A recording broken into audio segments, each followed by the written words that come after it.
Hi friends, రైతులకు నమస్కారం. మీరు చూస్తున్నది మన భూమిలో మొక్క పాతిన తర్వాత అంటుకి ఎంత సీడ్లింగ్ పెరిగిపోతే ఏం చేయాలి అన్నది చూసుకోండి. ఇది చూడండి, ఇది అంటుకట్టిన ప్లేస్ ఇదండి.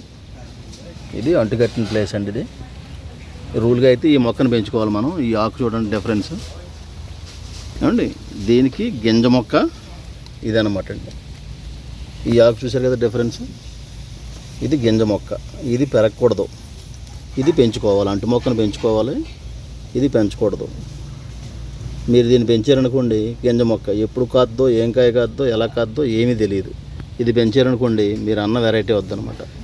ఎప్పుడైనా సరే మొక్కకి 2 ఏళ్ళు వయసు వచ్చేదాకా ఈ భాగాన్ని బాగా పరిశీలించి చూసుకుని ఏ మొక్క పెరుగుతుంది, గింజ మొక్క పెరుగుతుందో అంటు మొక్క పెరుగుతుందో అన్నది గమనించి, గింజ మొక్క పెరిగితే కట్ చేసి తీసేయండి, అంటు మొక్కను మాత్రమే పెంచుకోండి. ఇది పెరిగిందనుకోండి, దీనికి ఉన్నంత బలం దీనికి రానివ్వదండి. ఇది చూడండి ఎంత పేలగా ఉందో, ఎంత నాసిగా ఉందో. దీని బలం అంతా ఆ గింజ మొక్కే తీసుకుంటుంది కాబట్టి గింజ మొక్కే దృఢంగా పెరుగుద్ది అనమాట. చూడండి ఎంత దృఢంగా పెరుగుతుంది ఇది.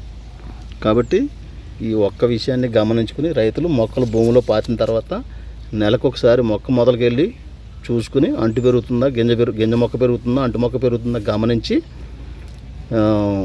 ఈ మొక్కని కట్ చేసి తీసుకోవాలి. ఇప్పుడు కట్ చేసి చూపించాను మీకు, చూడండి ఎలా ఉంటుందో.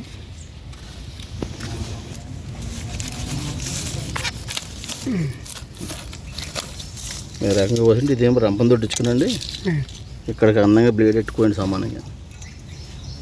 ఎప్పుడైనా మన సేలు పెరిగిపోయినప్పుడు కత్తితో కట్ట నరక్కండి. ఇలాంటి యాక్సెస్ బ్లేడ్ కానీ రంపం కానీ పట్టుకెళ్ళండి, కోసుకోవాలి.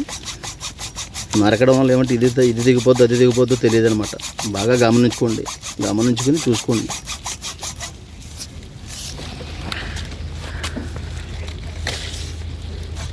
నొప్పి నొప్పి పోతే సరిపోద్ది.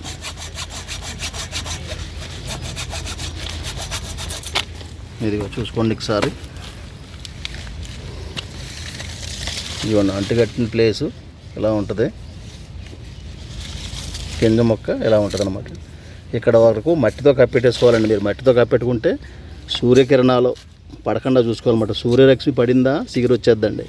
కాబట్టి అంటు భూమిలో మునిగిపోయేంత వరకు కప్పెట్టుకోండి అని చెప్తాం అనమాట. ఎందుకంటే ఇలాంటి ఇబ్బంది కలగకుండా ఉంటుంది. లేదనుకోండి గింజ మొక్కే పెరిగిపోద్ది, అంటు మొక్క ఆగిపోద్ది. కాబట్టి ఎవరైనా సరే ఈ ప్లేస్ అంతా కూడా ఇక్కడ వరకు మట్టిలోకి, అంటే ఈ కవర్ ఎంత ఉందో కవర్ మీద డబల్ సైజు భూమిలో కప్పెట్టుకున్నట్లయితే ఇతర సీడ్ మారకుండా ఒరిజినల్ వద్దనమాట అండి. లేదనుకోండి ఇది పెరిగిపోద్ది. మీరు ఎప్పుడో ఏడాదికో 2 నెలలకో 2 ఏళ్ళకోసారి వెళ్తారు పొలం, మీ తోట అంతా కూడా వైల్డ్ అయిపోద్ది అనమాట అండి. అంటు మొక్కలు పెంచుకోవాల్సిన తోటలో గింజ మొక్కలు పెంచుకునే వాళ్ళు అవుతారు. కాబట్టి దయించి ఈ పద్ధతిని గమనించి మీ పొలాల్లో చెట్లు ఏమైనా ఉంటే ఒకసారి చూసుకోండి. చూసుకుని పక్కన వైల్డ్కి ఈ పెంచాల్సిన అంటికి తేడా గమనించుకుని అప్పుడు ఈ కట్ చేసి తీసుకుంటే ఒరిజినల్గా మీ తోట నిక్కచ్చిగా మంచి రకం అవుద్ది అనమాట. లేదా కేలీ తోట అయిపోద్దండి.